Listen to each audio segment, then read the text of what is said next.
In January of 2023, it became known to everyone that HSHS and Prevea were closing a lot of locations, primarily in our part of the state, so in northwestern Wisconsin. Rusk County is in what I would call a rural healthcare desert. So right now we have 2 healthcare providers. If we were to lose half, essentially, of our providers, that would be a huge impact to our residents. I went and had breakfast at the local restaurant, and when I sat down, normally it's conversation of all kinds, but that wasn't the conversation.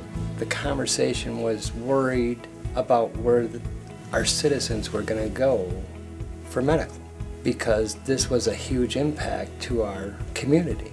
When, those announcements happened, I think OakLeaf already had a big interest and respect in the clinic we already had established. So right out the gate, they showed extreme interest in partnering and helping maybe save the clinic. I was contacted by Dr. Runstrom, kind of just asking, hey, is there something that we could do together? Does the county have any funds? Does the county have any ability to help us out here? So we knew right away that if we could do something, that we should.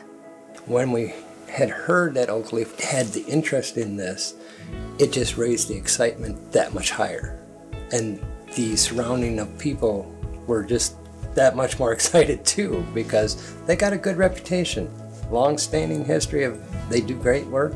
Everyone wanted this to happen, and I think after we had the initial board meeting and our board supervisors were mostly on board with it, I think there was light at the end of the tunnel. A lot of the residents that were vocal were concerned about public sector interfering with private sector. So we got creative and we decided to just simply buy the building. That's all we did. So we're a landlord and our tenant happens to be a medical provider. So I think that if you can come to the table in a creative way, that you're setting yourself up for success. Becoming an OakLeaf clinic really opened the door for a lot more OakLeaf specialists to come and do outreach up here, which is huge. The fact that pulled more interest to specialists to come to the patients rather than the patients come to the specialists is just amazing. And another huge win. I've heard great response. They're greatly happy that this place is here and their doctors are here and OakLeaf came in. This place has nothing but growth to it.